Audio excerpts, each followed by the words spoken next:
We begin this morning with another resounding rebuke of the Trump administration. Demonstrators poured into the streets across the country yesterday for May Day protests, billed as, quote, workers over billionaires. Organizers say that over 3,300 events took place in American cities from coast to coast, where protesters called for peace, higher wages, and better working conditions. And they sent a strong message to the Trump administration that working Americans should be the government's focus, as Trump's war with Iran continues to cause economic pain. Meanwhile, Trump, speaking in Florida yesterday on the economy, continued to downplay concerns about the high cost of living, including rising gas prices. I thought oil would be much, much higher than it turned out to be. I mean, it's not low. It's certainly not low. It's going to come crashing down as soon as this war is over. These people tried to hold up our country for years and years, the world, by closing up the Strait of Hormuz. When all of that stuff comes out, you're going to see prices dropping on gasoline like you've never seen, and all of that, electricity, gasoline, anything having to do with energy.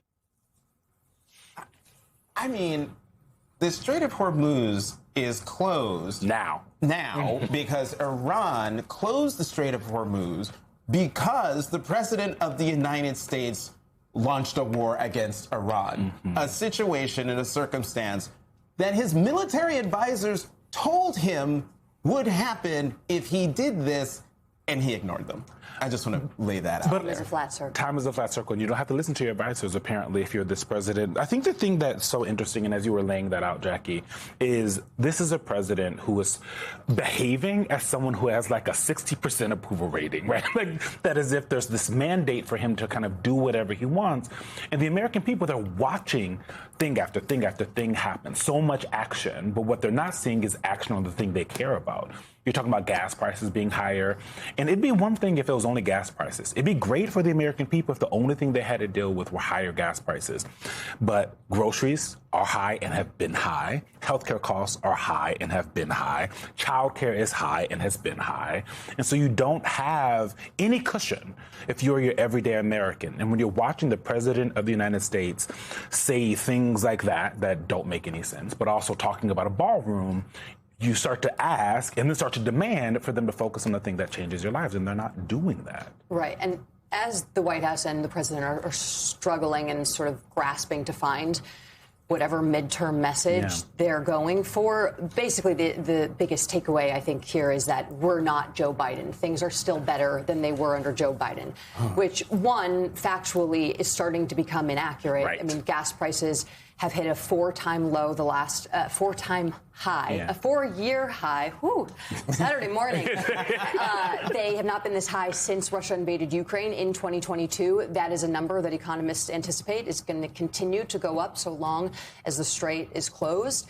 And it's certainly not a winning campaign message. It's backwards looking. It's not forward looking. It's not what Republicans want him to be talking about. When you hear them talk publicly and privately about this, they do say in earnest that there are things that the president could be touting. Right. Tax cuts, lower drug prices, better border security, reduced crime. None of these things, none of this message discipline is coming from the president right now, who in the last few weeks has been fixated on his gilded ballroom and the war with Iran. A gilded ballroom that now apparently we're all paying for. But gee, who didn't see that coming? And to all of our points about the president not being focused on what people are worried about when it comes to the economy, a Reuters Ipsos poll puts it in plain black and white. Trump's handling of the economy, 27% approve, 63% disapprove. So we're not just flapping our gums here. Correct. This is what how the American people feel. And for the first time, Democrats are doing better than Republicans on this issue, which will be a central part of Democrats' campaign message in November. But let's listen to what some of the protesters had to say yesterday, which could give us a better idea of what voters are thinking ahead of the midterms. You have families that aren't able to eat. We aren't able to put gas in our car to drop off our kids and pick them up from school. We have to figure out we should pay the light bill or put gas in the car. It's disheartening rather, but it's embarrassing. This day represents that day to be able to come out against an administration that doesn't value working people, that has attacked our immigrant community, that puts corporations and billionaires over working people? Right now, I think all of us are really just getting paycheck to paycheck. Like it's this economy has been really tough, and we're trying to fix that, trying to rebalance our scales. Sign says fund education, not war. Why are you holding this sign today? I mean, because Trump is putting us on the brink of an economic crisis when he should be investing in things that help improve our economy. Joining us now, Susan Page, Washington bureau chief at USA Today and author of The Queen and Her Presidents, The Hidden Hand That Shaped History. And David Drucker, MS Now contributor, senior writer at The Dispatch, and author of In Trump's Shadow, The Battle for 2024 and the Future of the GOP. Guys, thanks for joining us first thing this morning. It's been a week. It's been a week. David, I want to start with you and get your response to Trump's continued lack of economic empathy that he has exhibited, now doing so on the campaign trail. Before it was sort of from the White House in fits and bursts, but now he's someone who the White House chief of staff has said is going to be dispatched to the campaign trail weekly. We saw him at the Villages yesterday. Is this a winning campaign message? Well, we're going to find out. But look, it's never good when the president, any president, number one, isn't focused on the key issues that Americans want him to focus on. That always causes presidents problems, Democrat or Republican, and it's causing this president a problem. That's a particular problem when people are not doing well economically or they don't feel as though they're doing well economically. And one of the things we've learned about President Trump is that he's very disciplined in his undisciplined behavior.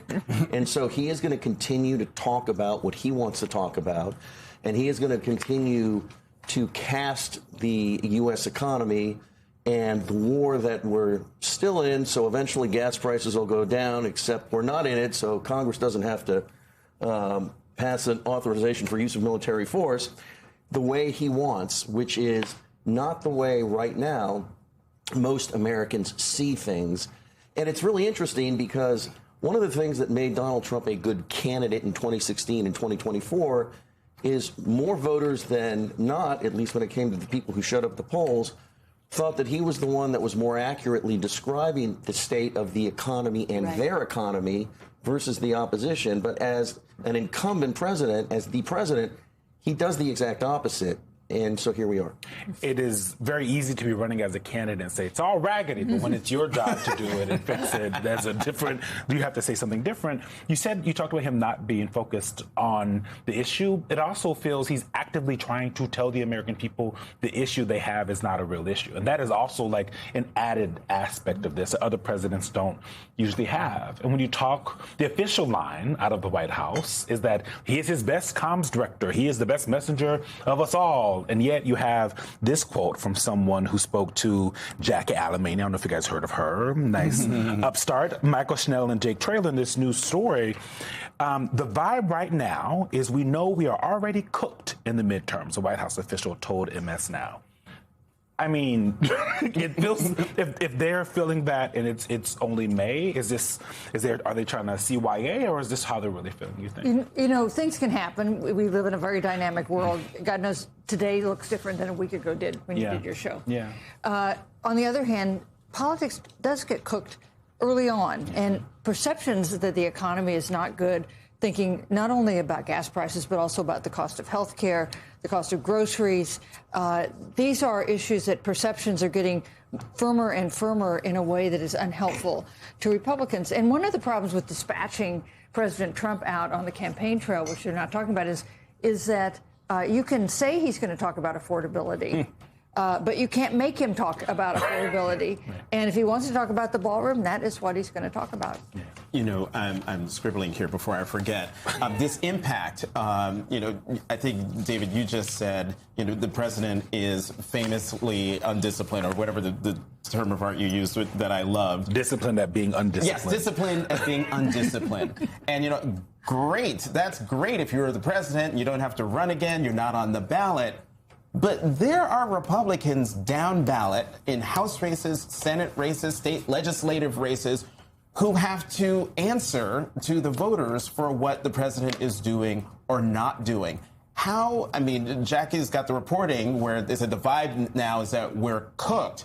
But that's from the White House's perspective. What about the congressional candidates' perspective? When are we going to see that self-preservation kick in that we always see of candidates from a party where the president is not doing so well? Yeah, really good question. I wouldn't expect it to be during the primary season, right? So we're sort of in the thick now of Republican and Democratic primary season.